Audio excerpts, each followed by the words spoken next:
क्या आपको सही में बवासीर है या पाइल्स है, या फिर आपके दिमाग में ये चल रहा है कि हाँ मुझको बवासीर हो गया? मैं doctor Rahul Singh, doctor Rahul piles and fistula clinic के नाम से मेरा क्लिनिक लखनऊ में है। यहाँ पे मैं बवासीर भगंदर फिशर का जासूस से इलाज करता हूँ। देखिए, आपको मैक्सिमम पेशेंट्स जो होते हैं उनको बवासीर नहीं होती, पाइल्स नहीं होती, लेकिन वो सोचते हैं कि उनके दिमाग में चलता है कि डॉक्टर साहब हमें बवासीर हो गई है, पाइल्स हो गया है। और मैक्स जितने भी पेशेंट, क्योंकि मैं सिर्फ बवासीर भगंदर फिशर इसी की चिकित्सा करता हूँ, इसी के मरीज सुबह से शाम तक देखता हूँ। तो मैक्सिमम पेशेंट्स में बवासीर नहीं होती है, पाइल्स होता ही नहीं है।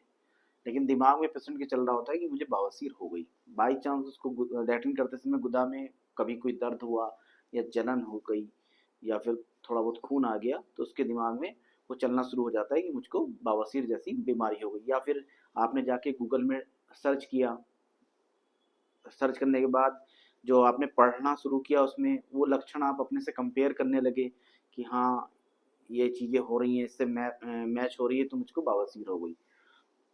देखिए, जो गुदा की बीमारी है, गुदा की मैक्स जो जितनी बीमारियां हैं उनके लक्षण लगभग एक जैसे होते हैं, लगभग एक जैसे, कि दर्द होना, जलन होना, कुछ मस्सा सा लटका रहना, और या फिर ब्लड आ जाना। तो कई गुदा में बहुत सारी बीमारी होती हैं, लेकिन सबके लक्षण एक जैसे होते हैं। तो आपने बवासीर का अगर लक्षण पढ़ रहे हैं आप और बीमारी कोई और है आपको, तब भी वो आपको लगेगा कि हाँ मुझको बवासीर ही है। तो और मैं बिल्कुल बता रहा हूँ कि मैक्सिमम पेशेंट्स को बवासीर नहीं होती है, और गुदा की दूसरी बीमारी हो सकती है लेकिन बवासीर नहीं होती है। तो इसलिए अगर गुदा में कोई भी समस्या आपको हो रही है तो इसको आप थोड़ा गंभीरता से लीजिए, और इसका इलाज इधर उधर करके नहीं, किसी गुदा रोग के डॉक्टर को दिखा के ही करिए। क्योंकि आप तो गुदा की कोई बीमारी है, आपको बवासीर लगेगी तो आप बवासीर की दवाई शुरू कर देंगे, पाइल्स की दवाई शुरू कर देंगे, ब्लड आने लगा ब्लड की दवाई शुरू कर देंगे रोकने की, दर्द होने लगा दर्द की दवाई शुरू कर देंगे। तो ये इसका हल नहीं होता गुदा की बीमारी का। और और बीमारियां, कई सारी बीमारियां होती हैं गुदा के अंदर।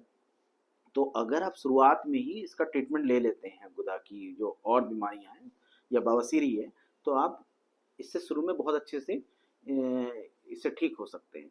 लेकिन आप अगर अपने मन से उसको बवासीर समझ के दवाइयाँ खाते रहेंगे तो ये बीमारी बढ़ जाती है। एक चीज़ और है कि जो गुदा के पेशेंट्स होते हैं उनकी क्वेरीज बहुत होती हैं। तो मैं सुबह शाम तक जैसे इसके मरीज देखता हूँ तो बहुत प्रश्न होते हैं उनके, और मैं कोशिश करता हूँ कि सभी के उनको जवाब दूँ, उनको सेटिस्फाई करूँ कि क्या है, क्योंकि अधिकतर बीमारियाँ उनके दिमाग में भी उत्पन्न रहती हैं कि डॉक्टर साहब ऐसा होने लगा ये। और बहुत सारे मरीज तो ऐसे होते हैं जिनको हम देख के कहते हैं कि आपको कुछ दिक्कत ही नहीं हो रही है, कोई प्रॉब्लम नहीं है, छोटा मोटा हो सकता है कि जलन होने का कोई और कारण है, उसकी दवाई देते हैं ठीक हो जाता है। तो अगर बीमार गुदा की कोई बीमारी है आपको, तो उसको बवासीर बिल्कुल मत समझिए, उसमें अपने भ्रम में मत रहिए कि आपको बवासीर हो गई है। उसको दिखाइए और शुरुआत में बहुत जल्दी से आराम पाइए। नहीं तो रोज गुदा से आप मल त्याग करेंगे, रोज लैट्रिन जाएंगे, तो बीमारी कोई भी बनी हो वो बढ़ती है। Thank you.